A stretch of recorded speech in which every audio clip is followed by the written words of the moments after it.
किस नंबर 2 बेसाख्ता अस कलम सारा खान। किस नंबर 2।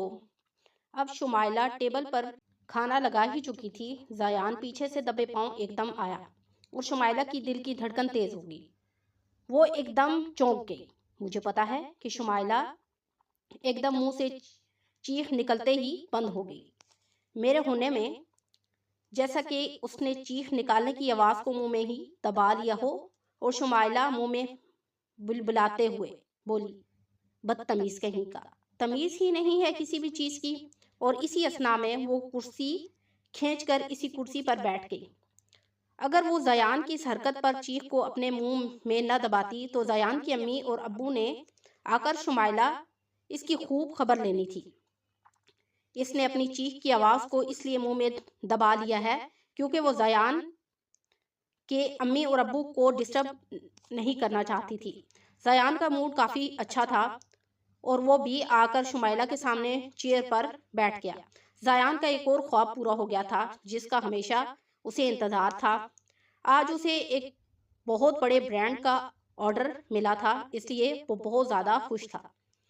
इसी खुशी की ही हालत में वो ये तमाम हरकतें कर रहा था। और सबसे बड़ी बात इसके लिए थी कि अगले 5 साल के लिए इसे इस ब्रांड का ऑर्डर मिल चुका था जिस पर वो साइन भी कर चुका था। और जयान के वालिद साहब की शहर में जूतों की एक छोटी सी फैक्ट्री थी जिसको जयान की स्टडी से पहले इसके वालिद साहब भी संभाल रहे थे। क्योंकि अभी जयान ग्रेजुएशन कर रहा था, ग्रेजुएशन करने के बाद इसने वालिद साहब के बिजनेस को संभाला। और जयान ने अपने वालिद साहब की इस फैक्ट्री को भरपूर मेहनत और मोहब्बत के साथ तरक्की दी। इसमें न्यू चेंजिंग की, इसमें एक बहुत अच्छा ऑफिस बनवाया न्यू मॉडर्न दौर के मुताबिक। इसमें नई नई चीज़ें ऐड की। वालिद साहब जयान की इस मेहनत से बहुत ज़्यादा खुश थे और पुर उम्मीद थे कि मेरा बच्चा आने वाले सालों में मेरे बिजनेस को संभाल सकता है। और सबसे मज़े की बात यह थी कि इसमें काम करने वाला जो भी शख्स था उसकी बिल्डिंग की खूबसूरती की वजह से बड़ा दिल लगाकर काम करता था। और सबसे बड़ी बात के वाले साहब की मोहब्बत और शफकत जो लेबर के साथ थी और जो जयान के साथ थी, लोग इससे बहुत ज़्यादा मुतासिर होते थे और इस फैक्ट्री में दिन रात मेहनत करके काम करते थे अमानतदारी के साथ। और इनके तमाम का क्रेडिट जयान को जाता था क्योंकि जो भी इंसान खुश अखलाकी के साथ मेहनत और लगन के साथ दिन रात काम करता है तो अल्लाह ताला इसको मेहनत का फल ज़रूर देता है। और जयान की इस मेहनत की वजह से पहले तो ये मिडिल क्लास फैमिली से ताल्लुक़ रखते थे, लेकिन बिजनेस की तरक्की की वजह से अब ये हाई क्लास फैमिली से ताल्लुक़ रखना शुरू हो गए थे। अल्लाह रब्बुल इज़्ज़त ने जयान को कमाल सलाहियतों का मालिक बनाया था। वो बहुत इंटेलिजेंट बच्चा था, मेहनती था, शफकत करने वाला था, खुश अखलाक। इसके वालिदैन ने इसकी बहुत अच्छी तरबियत की थी। जयान खाना खाते खाते बातें भी कर रहा था। अब वो खाना खा चुका था। इसके पेट में अजीब सी बेचैनी थी जैसे इसे माहौल पसंद नहीं आ रहा था। इसे दिल कर रहा था कि वो किसी तरीके शुमाइला को तंग करे। इसलिए वो शुमाइला से हम कलाम होते हुए बोला, मैं तो चलो लेट आया और खाना लेट खाना पड़ा, लेकिन तुम क्यों भूखी बैठी हो? तुमने अभी तक खाना क्यों नहीं खाया? तुम क्यों भूखी बैठी हो? कहीं तुम मेरे इंतजार में तो नहीं बैठी थी कि तुम मेरे साथ खाना खाओगी? जयान शुमाइला को ऐसे तंग करने लगा जैसा कि शोहर अपनी बीवियों को तंग करते हैं। जयान ने साथ शर्माते हुए बात की और शुमाइला को ये बात सुनते ही मसनूई खांसी आ गई। वो खांसने लग पड़ी और खाना खा रही थी। ये बात सुनते ही इसका नवाला हलक में अटक गया। नवाला हलक में अटकने की वजह से जैसे इसका मुंह सुर्ख टमाटर की तरह फूल गया हो। जयान सामने बैठा मुस्कुराते हुए शुमाइला को देख रहा था। शुमाइला ने जयान को देखते ही पानी मांगा, मुझे पानी दो। जबकि जयान इसकी शक्ल को देखकर मजे ले रहा था, बजाय इसके कि इसको पानी देता। और नवाला फंसने की वजह से शुमाइला की आवाज हलक से अटकते हुए निकल रही थी।